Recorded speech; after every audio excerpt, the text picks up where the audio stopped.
Brothers and sisters, misses and misters, welcome back to the Dented Cast show. The show that if you had a happy childhood might not be the one for you. Plenty of other places in cyberspace to go. This is the one for Dented Cast. That's Max. I'm Dobie. We are here for an episode. We're going to talk about the F word. Not the one you're thinking about. It's the F word, Max. And this is what the world revolves around. In our world is... It's forgiveness. Yep. It's forgiveness. Mm-hmm. And for Dented Cast, it's so tough, man. Yeah. It is so tough. I mean, we could start anywhere. We could start with our own family. We could start for wanting forgiveness from others. And I think also forgiving ourselves for the stupid decisions that we made that we had no other knowledge. And you look back and, boy, that was dumb. Yeah. And you think you keep beating yourself up for it over and over and over again. Right. A bad baseball card trade you made when you were 8. Right. How could I do that? Well, you did it. It's over. Wash your hands. Move on. Easy to say. It was like telling an alcoholic, well, just quit drinking. Yeah. Just don't drink anymore. Right.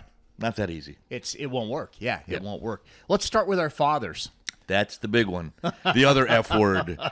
Your father, Russ.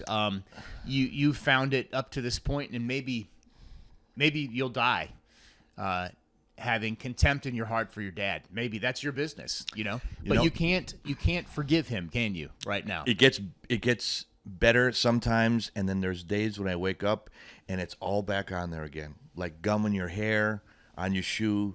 You can't get rid of it. You try to flick it, and it doesn't go anywhere. Now, I think we all have to look back over our lives, and especially coming up, parents, step-parents, siblings that you had clashes with. And can you forgive those people? And we talked a little bit in another episode. I have a stepmother that I thought at the time was evil. In retrospect, I see her situation in life, and she was in a really precarious situation that a child cannot understand. It wasn't until I heard she died, and my grandmother said, oh, her name was Ann. Ann died. And my grandma was just getting Alzheimer's at the time. And then 5 minutes later, oh, did you hear Ann died?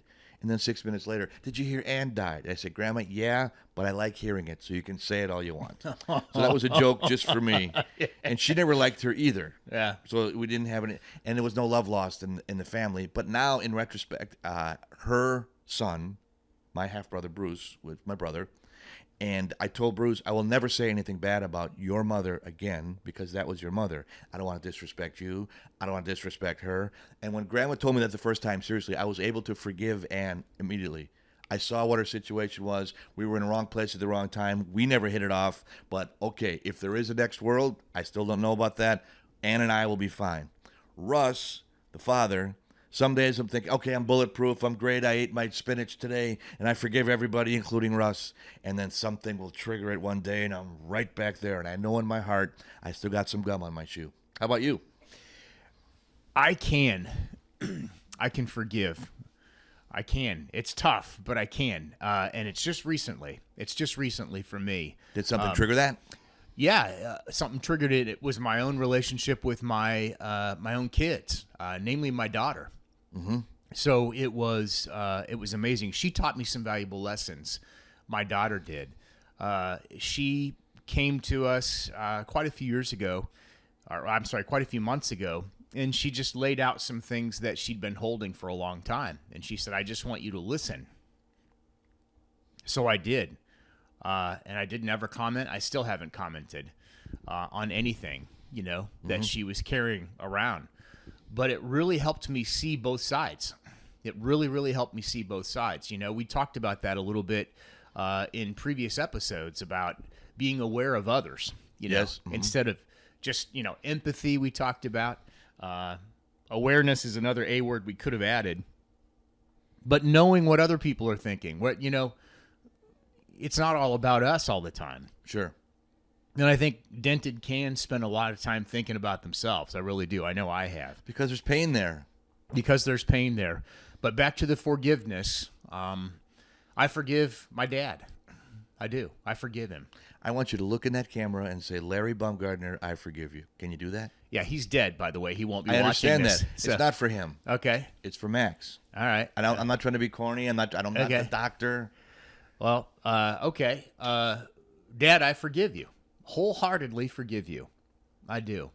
And that feels fantastic. Good. That's why I wanted to do it for Max, not for him. Because you know why it feels fantastic? Why is that? Because you mean it. He's gone. Yeah. So the only one I'm punishing, the only one you're punishing, we're only punishing ourselves. That's it. I'm punishing you a little bit by talking about it.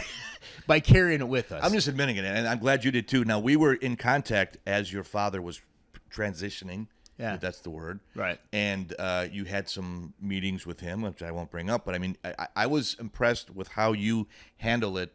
There wasn't anger there. You told me facts, and you were very stoic about it. And I don't mean that in a bad way, because sometimes we can both fly off, in different directions. You didn't do that. I was very impressed. Mm-hmm. I think I told you how I reacted to my dad. Any bad news when I got the phone call, and I was trying to be funny, and my cousin's like, I always wondered how you react, and I said I didn't know how I would, and it goes, and it's still I still have to work on it. And there's a person I know named Gene Parrott. If you're looking to get into comedy writing, he's the guru. He was Bob Hope's head writer, gentle soul. He is, a surrogate uncle, father figure in my life. And he told me just over Christmas, he said, "You're a great kid. You're very talented. A lot of people really like you." He goes, "You got to let the father go." He goes, "There, I said it. You mad at me now?" I said, "No, I'm not angry with you. I know it myself. I'm just having a hard time with it, and I admit it." So that's good that you admit it, and it's on your timetable. It doesn't have to be somebody that tells you. Go ahead and look in the camera and flip your dad off. That's okay. No, I want to tell you. I don't know what. Now, I want to tell you a dream. Again, all the things that we say on the show are not etched in stone. And I had a paranormal radio show for a while. This wasn't when I was working with you, and the person that was on was talking about dreams. And whether you believe people can come back from the dead or not, I don't know if I believe it, but that was the subject of the show. And she said that if people do come back to you, they come back to you a lot of times through dreams. Don't know if you believe it, don't care at this point for the story. So once in a while in my life, I don't know if you've had these, maybe once every several years, I have a dream that is so vivid, it's not just a regular dream, it's just there's something more there. And I remember it, I could go back in my head and still see it all the way through. So I was sitting at a table playing poker, and I'm not a card player, with several people. I don't know in the dream who they were. And there was a guy to my right, and I was cracking jokes, and everybody was laughing, and I was getting hands, and I was winning. And we were getting along and high-fiving and really going good. And all of a sudden, he turned the other way, and he put his glasses on. And my father always wore dark glasses. And he always had a beard and a hat. So he turned around, and he had dark glasses and a beard, and it was my father. And he said, "I bet you wouldn't be having so much fun if you knew it was me sitting next to you." And he got up and he walked away from the table. Now, maybe I ate some bad pizza that night before I went to bed. Maybe I had acid indigestion, and that's it. But that dream was so vivid to this second, I can see it in my head. I think it was him. I do. So how'd you respond?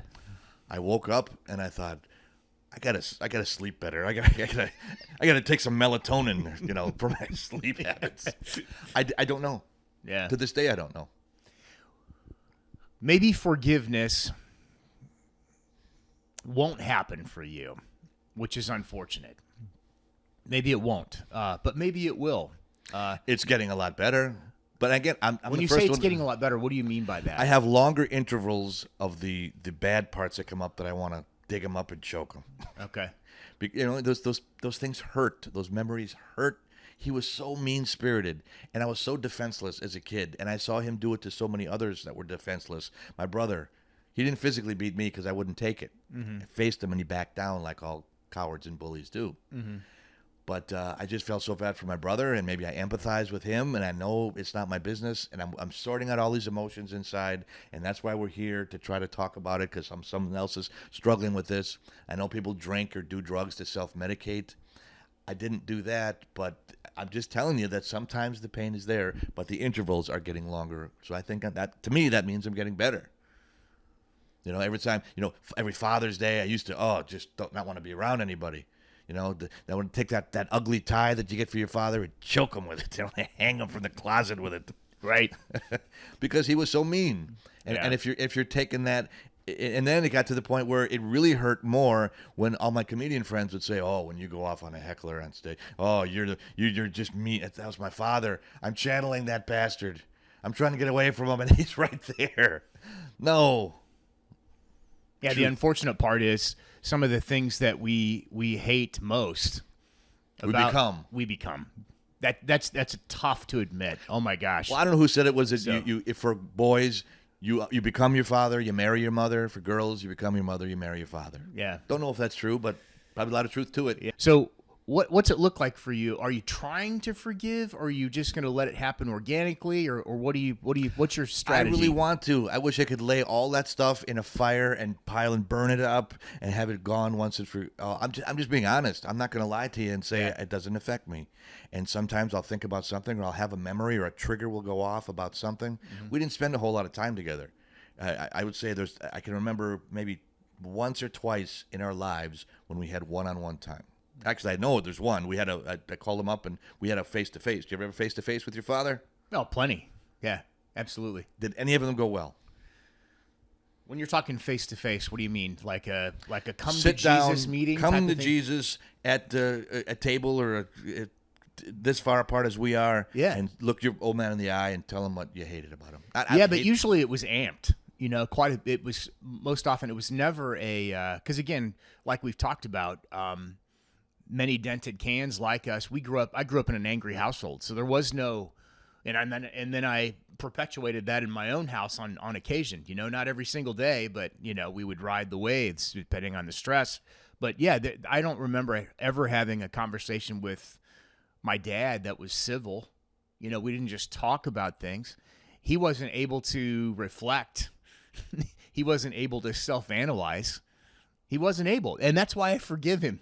Because, you know, basically, like if you're talking about somebody who can't do something, like a mentally handicapped person that can't do something, you know, in my mind, he couldn't. He wasn't capable of awareness. The old line is, you're engaging in a battle of wits with an unarmed person. There you go. Yeah. There you go. So I would rather set myself free and set him free. Really. Because what good comes from holding the contempt in my heart? What good comes from Nothing, Max. I'm not saying it's good. that? No, I'm not talking about you. I'm talking saying- about me. I got you. Yeah. I know. So, you know, yours is your business, brother. Seriously. And for anyone watching this right now, it's their business. It's really, really an intimate, delicate situation. And none of us are the same. So, you know, just to wave a magic wand and say, you're wrong, forgive your dad, that's ridiculous. You know, no one should be able to say that to you. I am unable Well, right now. yeah. So, but no, my point is, I can't justify hanging on to the anger toward him. I can't. I want to commend your daughter for bringing that up to you and having the courage to sit down and tell what's on her heart. Yeah. Man, I never would have had the guts to do that. Well, she framed it. My daughter's studying to be a psychologist, by the way, at Purdue. Okay. And she framed it in a way that made it super easy. She just said, "Hey, I want to tell you a few things." It was on the phone. She was calling us in Illinois from her house in New York. And she said, "I don't want you to comment. I just want you to listen." And we did. Amazing. And Amazing. we did. And I took 5 pages of notes. A lot of parents want to go, well, we did the best we could, like we've talked about, which to me is not accurate. Hardly ever. It's just not accurate. You know, you're blaming your shortcomings on the circumstances at the time. So poor me. Again, you're bringing it back to yourself. But if you are able to kill yourself in the conversation, look past yourself, put the ego down for a second, and really listen to the other person, especially somebody you love. I would give my life at any point for either one of my kids. There's no question. And they already know that because it'd be easy to do, you know. But why wouldn't I give my time? You know, why wouldn't I just shut my mouth and listen? Yes. So I did, and it was so revealing, but it also cleared the path for me to do other things and look in my own life as the kid. Do you think that helped her? Oh, absolutely. Yeah, sure. Absolutely. Yeah. It was freeing. And Yeah. when you said that, you know, I didn't do my best, if your father would have said that to you, would that have helped you? Well, that's all I wanted. Well, he did on many occasions, you know, but it was always about him. That's the point that I'm trying to make here. Maybe I'm not making it. It was about Russ for your dad. It was about him, what he thought, right? Always what he thought, what his mood was, you know, what he thought. And he wasn't aware of clearly, if your needs are your brother's, I wasn't in your house or your sister's. You know, he wasn't aware of anyone else's needs but his own. No. You know? Correct. So when you come to that realization as a parent, or even as a human being, maybe not even in a parent-child relationship, when you finally arrive there, it's so humbling. I mean, I wanted to just bawl uncontrollably, you know, because I had so much pain and so much regret and so much, how could I do that type of thing? But it was healing in a way. I don't think either one of our fathers ever healed. Probably not. Because it takes courage. That's why we're on the show. Yeah. We don't claim to be perfect. We're not bitter. We're getting better. That whole theme is especially true here because it took courage for you to do that. Congratulations, man. Much respect. Well, and you know, I'm not doing it for that. For accolades. I know you're not that, Yeah. From an outsider's point of view, Yeah. it's ballsy. It's for Max. It's for him. It's good all around. And your daughter too. It helped her. It helped you. That is healing. This is good. This is why we're here. Yeah. Okay. Well, I hope, brother, that before you take your last breath on this earth, that you are able to Could be forgive. before the end of this episode. That you're able to forgive. I'm working on it. And I think it's both. Hopefully, people watching this or listening to this can think, boy, I'm on Max's boat or on Dobie's boat, and they're both going in a good direction. Yeah. I'm not there yet. You're a lot farther than I am, but it's both good, man. Yeah. We've got a motor. You're using sails, but that's okay. No, So- I'm paddling with a toothpick. I think I got a kayak going up the wrong way on Shit Creek. That's the way it is. Hey, thanks, man, for doing this. Yep, this is it. We are the Dented Cans. Please hit like and subscribe if you want to. We talk about deep stuff, but we have a positive message at the end. We agreed on that before we started. What's our positive message today, Max? Tell your kids you love them no matter what. If you have been... Even if you have to lie. I don't love you today, but maybe by Tuesday I'll be loving you. Let them know that there's nothing they could ever do that would make you stop loving them. Make sure that they feel safe emotionally. That's the biggest gift that a parent could offer a kid, is making sure that they feel safe emotionally. In other words, they feel safe to be themselves. And when they're hurting, they feel safe to tell you they're hurting. So anyway, thanks for watching. We love you for watching this, and we are growing. Just to hope you are too. Please come back. We have a lot more to say.